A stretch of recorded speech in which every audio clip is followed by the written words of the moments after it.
जय श्री गणेश। नमस्कार। मैं आचार्य संजय द्विवेदी। मेरे समस्त प्रबुद्ध दर्शकों का मेरे चैनल पर हार्दिक स्वागत है। प्रिय दर्शकों, आज मैं जुलाई माह का मीन राशि का मासिक राशिफल लेकर आपके सम्मुख उपस्थित हूँ। मीन राशि के लिए ये माह किस प्रकार का रहने वाला है, इस माह में जो ग्रहों के परिवर्तन होंगे तथा जो ग्रहों की स्थितियां हैं वो किस प्रकार का लाभ देने जा रहे हैं, किन किन भावों में प्रबलता आएगी, इस समय का आप कैसे उपयोग कर पाएंगे, आपका स्वास्थ्य किस प्रकार का रहने वाला है, धन का भाव कैसा रहेगा, कार्यक्षेत्र किस प्रकार का रहेगा, कार्यक्षेत्र में कितना लाभ ले पाएंगे, भाग्य का कितना साथ मिलेगा, इस माह में आपके लिए लोगों का सहयोग कैसे मिलने वाला है, ज्ञान शिक्षा संतान का भाव कैसा रहेगा तथा वैवाहिक संबंधों में किस प्रकार के लाभ मिलने वाले हैं। यदि कोई समस्या है तो उसका कैसे निराकरण करना है, संपूर्ण विश्लेषण मैं पूर्ण तर्क के साथ करने जा रहा हूं। प्रिय दर्शकों, इस राशिफल को आप अपने लग्न तथा राशि दोनों के अनुसार देख सकते हैं। 1 जुलाई को जो ग्रहों की स्थितियां वो इस प्रकार होंगी। लग्न में ही राहु होंगे, द्वितीय भाव में मंगल तथा चंद्रमा का गोचर प्रारंभिक समय में चल रहा होगा। तृतीय भाव में स्वयं गुरुदेव बृहस्पति होंगे। चतुर्थ भाव में सूर्य और शुक्राचार्य का सहयोग बना हुआ है। पंचम भाव में बुध का गोचर चल रहा है। आपके सप्तम भाव में केतु होंगे तथा द्वादश भाव में शनिदेव का गोचर चल रहा है। यहाँ पर शनिदेव वर्तमान समय वक्री अवस्था में आ चुके हैं। इस माह में पहला परिवर्तन शुक्राचार्य का है, जब शुक्राचार्य आपके चतुर्थ भाव से निकलकर पंचम भाव में प्रवेश करेंगे। 12 जुलाई को मंगल का राशि परिवर्तन आपके द्वितीय भाव से तृतीय भाव में हो जाएगा।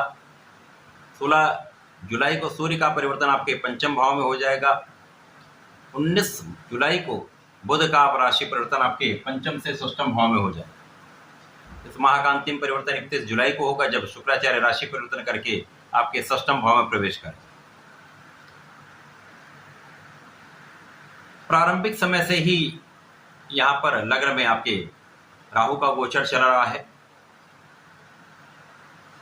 जब राहु का गोचर लग्न में होता है तो निश्चित रूप से कहीं न कहीं इस समय में एक तनाव बना रहता है, बिना कारण से भय बना रहता है, अनावश्यक व्यय बढ़े रहते हैं। राहु का प्रभाव आपके लग्न पर भी होगा, राहु का प्रभाव आपके 3 अन्य भावों पर भी होगा, तो ये समस्त भाव प्रभावित होंगे। राहु का प्रभाव आपके मन को भी भ्रमित करेगा। यहाँ पर स्वास्थ्य समस्याएं भी हो सकती हैं तथा एक विचार नकारात्मक बन जाते हैं, तो इन नकारात्मक विचारों से आपको बचना ही होगा। इसके साथ ही साथ कहीं न कहीं संतान के पक्ष से आपको चिंता, जो विद्यार्थीगण हैं जो शिक्षा ले रहे हैं उनके लिए भी ऐसी स्थितियां बनी हुई, कभी बहुत अच्छा प्रभाव मिल रहा है, कभी बहुत कम प्रभाव यहाँ पर मिल पा रहा है, तो शिक्षा में भी अप डाउन बना हुआ है। प्रेम संबंध में केवल भटकाने की स्थिति बन रही है। यहाँ पर जीवन साथी के साथ भी कुछ तनाव की स्थिति, यहाँ पर आपको बहुत सामंजस्य बनाना होगा। पार्टनरशिप में तो आपको सजग रहना ही होगा। यदि आप साझेदारी में कार्य करते हैं, व्यापार करते हैं, तो वहाँ पर धोखे की संभावना होती है, तो यहाँ पर बहुत सजग आपको रहना होगा। यहाँ पर राहु का प्रभाव पूरे माह में कहीं न कहीं कोई ना कोई आपको कष्ट देता रहेगा, परंतु गुरुदेव की स्थिति अत्यंत प्रबल है, जो लग्न तथा आपके कर्म के स्वामी होकर तृतीय भाव में गोचर कर रहे हैं। यहाँ पर जब ये गोचर करेंगे तो निश्चित रूप से इस समय में आपके रोगों से आपको बचाएंगे, आपके शत्रुओं से आपको बचाएंगे, विवादों से बचाएंगे, अवरोधों से बचाएंगे। साथ ही साथ गुरुदेव का प्रभाव यहाँ से आपके जीवन साथी के साथ जो कहीं न कहीं सामंजस्य की स्थिति नहीं बन पा रही, उसमें धैर्य देंगे, आपको सकारात्मक विचार देंगे, जिसके कारण आपका सामंजस्य अच्छा रहने वाला। अब राहु का नकारात्मक प्रभाव भी है, गुरुदेव का एक अच्छा प्रभाव भी है, जिसके कारण बैलेंसिंग स्टेज है। यहाँ पर बहुत स्थिति बैलेंस हो रही, संतुलन की स्थिति बनी। गुरुदेव का प्रभाव निश्चित रूप से आपके भाग्य को यहाँ पर प्रबल करने वाला है। लग्नेश का प्रभाव जब भाग्य पर होता है तो यहाँ पर भाग्य अत्यंत प्रबल हो जाता है। अब यहाँ भाग्य प्रबल होगा तो भाग्य के कारण बहुत कुछ समस्याएं अपने आप यहाँ पर आप उनका निस्तारण कर लें, समस्याएं सॉल्व हो जाए। यदि यहाँ पर आप धर्म के मार्ग पर चलते हैं, आध्यात्मिक रहते हैं, अपने कार्यों को निष्ठा के साथ संपन्न करते हैं, तो कोई बड़ी समस्या नहीं आने। गुरुदेव का प्रभाव आपको लोगों का सहयोग दिलाने वाला होगा, आपके कार्यों में उन्नति कराने वाला होगा तथा यहाँ पे आपकी लाभ की वृद्धि कराने वाला निश्चित रूप से। अब यहाँ पर लाभ के स्वामी जो हैं शनिदेव, अभी तक शनिदेव का प्रभाव पूर्ण रूप से आपके द्वादश भाव में था, जो कि व्यय का भाव है। जैसा कि शनिदेव का प्रभाव यहाँ पर ये व्यय बढ़ाते हैं, परंतु जब ये वक्री अवस्था में आएंगे तो दोनों भावों का प्रभाव बढ़ जाएगा। तो यहाँ पर आपके लाभ की स्थिति भी बढ़ जाएगी, यहाँ पर आपके व्यय भी रहेंगे, परंतु आय व्यय का संतुलन बन जाए। जो व्यय की अधिकता है वो समाप्त होगी, आय की अधिकता हो जाए। तो यहाँ पर एक अच्छा लाभ आप लेने। इसके साथ ही साथ गुरु का प्रभाव आपके लाभ के स्वामी पर भी है, चतुर्दशम का संबंध बन रहा है, जिसके कारण निश्चित रूप से आपका लाभ बढ़ेगा। आपकी यात्राएं हो सकती हैं, यात्राओं से भी आपको लाभ मिलेगा। तो कहीं ना कहीं गुरु का प्रभाव शनि के साथ एक अच्छा प्रभाव देने वाला है, जो आपके लिए लाभान्वित करने वाला है। शनिदेव यहाँ पर आपकी कानूनी समस्याओं में आपको विजय दिलाएंगे, शत्रुओं पर संपूर्ण अंकुश रहेगा तथा यहाँ बहुत कुछ आप ऋण चुका पाएंगे। जो ऋण लेने का प्रयास कर रहे हैं उनके ऋण की स्थिति प्रबल हो जाएगी, आपको ऋण प्राप्त हो सकता है, आप उससे अपने व्यापारिक क्षेत्र को बढ़ा सकते हैं।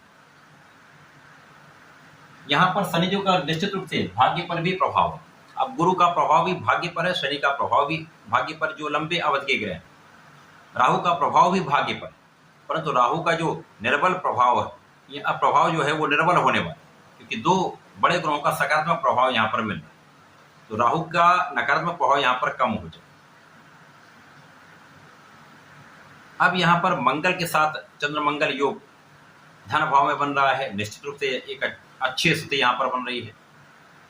धन के भाव में ये स्थिति बन रही, तो निश्चित रूप से यहाँ पर धन का भाव प्रबल होगा, परिवार का संपूर्ण सहयोग मिलेगा, परिवार में वृद्धि का योग है तथा यहाँ पर आप वाणी से यदि संयम से काम करते हैं तो वाणी से भी आप लाभ ले लेंगे।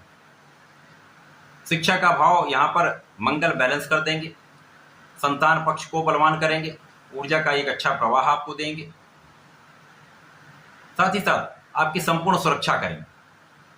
अब यहाँ पर भाग्य पर 4 ग्रहों का सहयोग मिलेगा। मंगल का प्रभाव भी प्रारंभिक समय में आपके भाग्य पर, जो उनकी स्वयं की राशि, जिसके कारण भाग्य जो है आपका अत्यंत प्रबल रहने पर। इस माह में भाग्य का संपूर्ण साथ आपको मिलेगा। जब भाग्य का साथ मिलता तो कहीं कहीं जो समस्याएं भी होती हैं वो भी निस्तारित हो जाए, उनका समाधान निकला। आपके काम जो अवरुद्ध हो चुके हैं, जो नहीं बन पा रहे थे, वो भी बन जाते। सूर्य और शुक्राचार्य का जो प्रभाव आपके चतुर्थ भाव में एक अच्छा फल देने वाला है, जो आपके कार्यक्षेत्र को प्रबलता देने वाला है, क्योंकि सूर्यदेव कार्यक्षेत्र को जब देखेंगे तो निश्चित रूप से कार्यक्षेत्र में आपके लोगों का सहयोग आपको प्राप्त होगा, उच्चाधिकारियों के साथ एक अच्छा समन्वय रहेगा। व्यापार में उन्नति का समय है, व्यापार में वृद्धि का समय है, विस्तार कर सकते हैं, तो यहाँ पर एक अच्छा लाभ आपको प्राप्त होने में। यहाँ पर सूर्यदेव षष्ठम भाव के स्वामी होकर आपके चतुर्थ भाव में होंगे, जो कि केंद्र का भाव है, अत्यंत प्रबल भाव है। यहाँ पर जो लोग सरकारी संस्थाओं से ऋण लेने का प्रयास कर रहे हैं उनका ये प्रयास सफल हो जाएगा, आप अपने कार्यक्षेत्र को विस्तृत कर सकते हैं तथा जो लोग शासन प्रशासन में हैं, प्रशासनिक सेवाओं में हैं, उनके अवरोध दूर हो जाएंगे। यदि कहीं पर कोई समस्या चल रही है उनका हल निकल आएगा तथा इस समय में आपके कार्यक्षेत्र में उन्नति का संपूर्ण योग बनेगा। राजनीति में जो लोग हैं वहां पर अचानक ही कुछ ऐसी स्थितियां बनेंगी जब आपको एक अच्छा पदभार मिल सकता है, कार्यभार में वृद्धि हो सकती है, जिसका लाभ आप लेने में जनता का संपूर्ण सहयोग आपको मिलेगा। सूर्य और शुक्र का सहयोग, शुक्र यहाँ पर आपके लिए अष्टम भाव के स्वामी हैं, आपके पराक्रमेश है। तो इस समय में आध्यात्मिक भाव प्रबल होगा, पूजा पाठ में आपका मन भी लगेगा तथा आप परिश्रमी भी रहेंगे। अब इन सभी का यदि हम संयोजन बनाएं, एक संकलन करें, तो निश्चित रूप से इस समय में आप आध्यात्मिक भी रहेंगे, परिश्रमी भी रहेंगे, जिसका प्रभाव आपके कार्यक्षेत्र पर पड़ने वाला है। यहाँ पर एक सकारात्मकता आपको प्राप्त होने वाली। अब बुध जो आपके पंचम भाव में गोचर कर रहे हैं, ज्ञान के शिक्षा के कारक हैं, बुद्धि के कारक बुध हैं, गुरुदेव की राशि है जो धैर्य विवेक तथा ज्ञान के स्वामी हैं। तो यहाँ पर आपके ज्ञान का भाव तो निश्चित रूप से प्रबल रहने वाला है। यद्यपि यहाँ पर राहु का प्रभाव बुध पर भी है, इसके कारण जड़ दोष बनता है। यदि यहाँ पर आप प्रयास करेंगे, परिश्रम करेंगे, तो परीक्षा में कोई बड़ी हानि नहीं है। अब पहला परिवर्तन शुक्र का है, जब शुक्र परिवर्तन करके पंचम भाव में जाएंगे तो राहु के सीधे प्रभाव में आ जाएंगे। पंचम भाव जो कि प्रेम का भी भाव, यहाँ पर भटकाव की स्थिति बनती। विशेष रूप से जो लोग यंग हैं, जो टीनेजर्स हैं, जो शिक्षा ले रहे हैं, वहाँ पर भ्रम की स्थिति अत्यंत बढ़ जाएगी, जिसका प्रभाव उनकी पढ़ाई पर पड़ सकता है, पढ़ाई में समस्या आ सकती है। यहाँ पर इनसे बचना ही सर्वश्रेष्ठ उपाय है। बुध और शुक्र का संयोजन यहाँ पर आपके लाभ को निश्चित रूप से बढ़ाने वाला है। लाभ तो बढ़ेगा, आपके कार्यक्षेत्र से आपके धन में वृद्धि होगी, आपके ज्ञान से, आपकी शिक्षा से आपके धन में वृद्धि होगी। यदि आप निरंतर प्रयास करेंगे तो प्रयास सफल हो जाएगा। इसके बाद मंगल का परिवर्तन गुरु के साथ तृतीय भाव में होगा। मंगल पराक्रमेश ही है, पराक्रम के कारक ही है।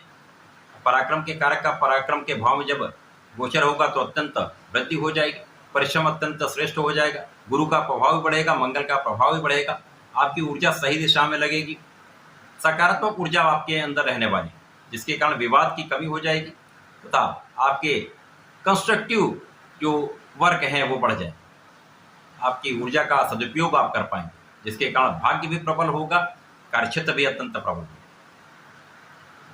अब यहाँ पर सूर्य का राशि परिवर्तन आपके चतुर्थ भाव से पंचम भाव में होगा। जब सूर्य परिवर्तन करके पंचम भाव में पहुंचेंगे तो यहाँ त्रिग्रही योग बनेगा। अब ये विशेष योग यहाँ पर रोगों से, शत्रुओं से, कष्टों से आप बचते हुए यहाँ पर विशेष रूप से बड़ा लाभ लेने वाला। यह त्रिग्रही योग का संयोजन आपके लिए लाभ की वृद्धि करने वाला है। इस माह में कहीं न कहीं से आपके लिए लाभ होता रहेगा। कुछ अवरोध भी होंगे, परंतु उन अवरोधों को से आप पार पाते हुए अपने कार्य में सफल भी होंगे, धन भी अर्जित करेंगे, लाभ की वृद्धि भी करेंगे। संतान सुख भी प्राप्त होगा, संतान से भी आपको लाभ मिलेगा। बुध जब परिवर्तित करके षष्ठम भाव में जाएंगे, जो कि एक तर्क भाव है, रोग ऋण शत्रु का भाव है, यहाँ पर आपको अपने लाइफस्टाइल में चेंज करना होगा, क्योंकि यहाँ पर एलर्जी की समस्या हो सकती है, चर्म रोग से संबंधित समस्याएं हो सकती हैं, जल से संबंधित कुछ रोग हो सकते हैं। तो यहाँ बालों से, नाखूनों से संबंधित कुछ समस्याएं हो सकती हैं, फंगल इन्फेक्शन का बहुत डर रहता है, तो इस समय में आपको ध्यान रखना होगा। अब यहाँ पर बुध जो आपके लिए 2 केंद्र के स्वामी होकर गोचर करेंगे, आपके सुख और सप्तम के स्वामी होकर है, तो निश्चित रूप से इन भावों के प्रभाव में निर्बलता है। यहाँ पर आपको संयम भी रखना होगा, अपना ध्यान भी रखना होगा, अपने खाने पीने में बहुत संयम रखना होगा, बाहर के खाने से बचना होगा, हेल्दी लाइफस्टाइल को एडॉप्ट करना होगा, एक्सरसाइज करनी होगी, प्राणायाम करना होगा। इस समय में आप यदि ध्यान रखते हैं, खाने पीने का ध्यान रखते हैं, बुद्धि का सही उपयोग करते हैं, धैर्य के साथ कोई निर्णय लेते हैं, तो यहाँ पर बड़ा कष्ट नहीं होने। जो लोग नौकरी के लिए प्रयासरत हैं उनके लिए नौकरी का अवसर मिल सकता है, व्यापार के लिए अवसर मिल सकता है, ऐसी स्थितियाँ बंद।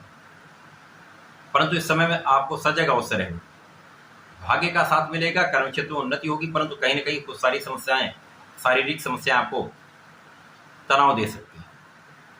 इस समय में, इस माह में आपको नियमित रूप से भगवान गणपति की शरण में रहना चाहिए। ओम गंग गणपति नमः का नित्य कम से कम 1 माला का जप करना चाहिए।